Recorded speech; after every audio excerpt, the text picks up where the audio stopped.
जय श्री राम दोस्तों। मैं हूं अभिजीत सूर्यवंशी। दोस्तों, हमारा आज का विषय है कि श्रीमद् भगवद गीता हम किससे सीखें। क्या कोई ऐसा इस संसार में है जिसने श्रीमद् भगवद गीता को 100% अपने जीवन में उपयोग किया है? मैं अर्जुन की बात नहीं कर रहा हूं।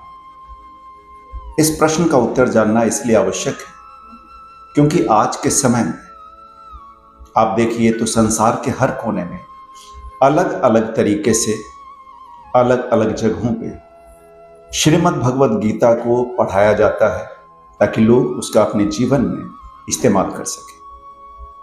किंतु श्रीमद् भगवद गीता के श्लोकों को, भगवान कृष्ण के द्वारा कही गई बातों को तोड़ मरोड़ कर अलग अलग तरीके से प्रस्तुत किया जा रहा है जिससे लोग भ्रमित होते हैं। तो दोस्तों, अब प्रश्न उठता है, क्या वाकई कोई ऐसा व्यक्ति है जिसने श्रीमद् भगवद गीता को 100% अपने जीवन में उपयोग किया है? दोस्तों, वो हैं श्री राम जी। आप सोच रहे होंगे कि श्री राम कैसे, क्योंकि श्रीमद् भगवद गीता का उपदेश तो भगवान श्री कृष्ण ने आज से लगभग 5000 वर्ष पहले दिया था और श्री राम जी तो उनके काफी पहले आए थे। तो दोस्तों, ऐसा नहीं है।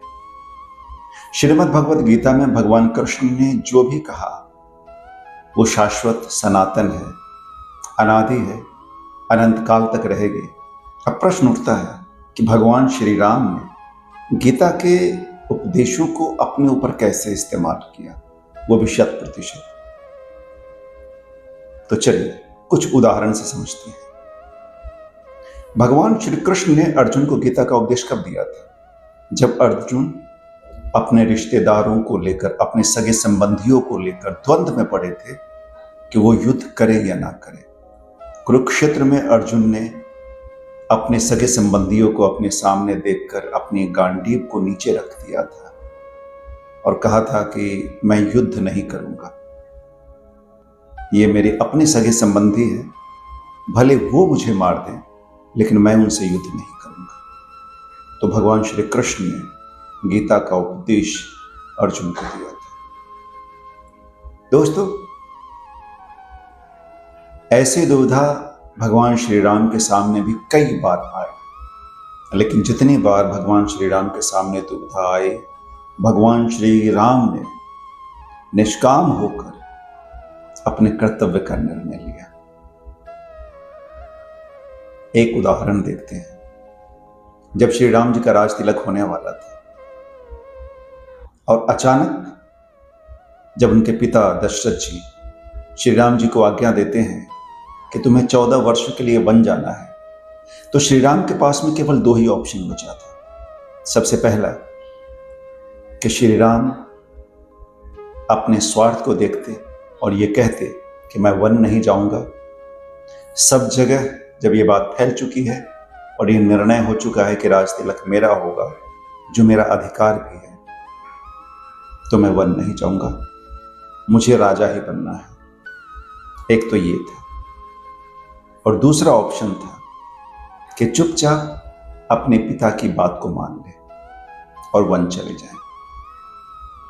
तो भगवान श्री राम ने पूर्ण निष्काम होकर कठोरता से अपने कर्तव्य का निर्णय लिया, जो उनका था कि अपने पिता की आज्ञा का पालन करना अपने निजी स्वार्थ के ऊपर। और श्री राम ने अपने पिता की आज्ञा का पालन किया और वन चले गए। एक अन्य उदाहरण है कि जब अयोध्या वासियों ने माता सीता के ऊपर यह आक्षेप लगाया था कि ये रावण के यहां रहकर आई है, इनका चरित्र निर्मल कैसे हो सकता है। तो जब ये बात श्री राम जी को पता चली तो श्री राम जी ने तुरंत ये निर्णय ले लिया कि वो माता सीता का परित्याग करेंगे। उस समय भी श्री राम के पास में 2 ऑप्शन था। एक व्यक्तिगत स्वार्थ, जिसके माध्यम से वो निर्णय ले सकते थे कि ये मेरी पत्नी है, दुनिया चाहे कुछ भी बोले, कुछ भी कहे, मैं इसको नहीं छोड़ूंगा, मैं इसको अपने साथ ही रखूंगा।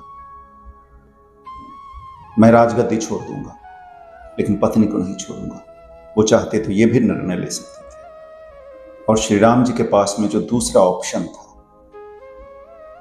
कि वो एक राजा का कर्तव्य निभाए, और राजा का कर्तव्य ये कहता है कि अपनी प्रजा की भलाई के लिए, अपनी प्रजा के सुख के लिए, अपनी प्रजा की समृद्धि के लिए व्यक्तिगत हितों का त्याग कर दो और जो वो चाहते हैं वो करो। अब दोनों को देखा जाए, व्यक्तिगत स्वार्थ और राजा का धर्म, तो इसमें बड़ा होता है राजा का धर्म। निष्काम होकर श्री राम ने इस कर्तव्य को निभाया और माता सीता को त्याग दिया। अंदर में बहुत पीड़ा से है। एक अन्य उदाहरण है, एक बार काल मनुष्य का रूप धारण कर श्री राम जी से मिलने के लिए आए। वो उनसे ये निवेदन करने आए थे कि प्रभु, अब आपकी लीला का काल समाप्त हो चुका है, आप जिस कार्य को करने के लिए आए थे वो पूर्ण हो चुका है, अब आप वैकुंठ वापस लौटे। तो जब ये वार्तालाप उन दोनों की चल रही थी एक कक्ष के अंदर में, तो उसी समय काल ने श्री राम से वचन ले लिया था कि प्रभु, यदि हम दोनों की बातचीत में कोई तीसरा आ जाता है या इस वार्तालाप को सुन लेता है या मुझे देख लेता है इस वेश में, तो आप उसे मृत्यु दंड देंगे। श्री राम ने वचन दिया था कि हाँ, अवश्य दूंगा। दुर्भाग्यवश यह हुआ कि उस समय अचानक लक्ष्मण जी उस कक्ष में आ गए। तो राम जी ने अपने द्वारा दिए गए उस वचन को निभाया और लक्ष्मण जी का परित्याग कर दिया। दोस्तों, किसी भी व्यक्ति को सदा के लिए परित्याग कर देना और मृत्यु दंड देना दोनों समान है। दोस्तों, आप एक बात देख रहे हैं, कर्म का मार्ग आसान नहीं होता, वो बिल्कुल तलवार की धार पर चलने जैसा होता है। इसलिए यदि आप अपने जीवन में ये चाहते हैं कि आप गीता के मार्ग पर चलें, तो आप इधर उधर कहीं मत देखिए, आप श्री राम जी के चरित्र को देखिए। श्री राम जी ने अपने जीवन काल में जैसे जैसे कार्य किए, जिस ढंग से निर्णय लिया, उस ढंग से निर्णय लीजिए। बस समझिए कि गीता के 18 अध्याय के जो 700 श्लोक हैं, आपने उसको अपने जीवन में उतार लिया। दोस्तों, बहुत सारी बातें हैं, लेकिन इस वीडियो में लिमिटेशन है समय की। तो चलिए फिर मिलेंगे अगले वीडियो में। जय श्री राम।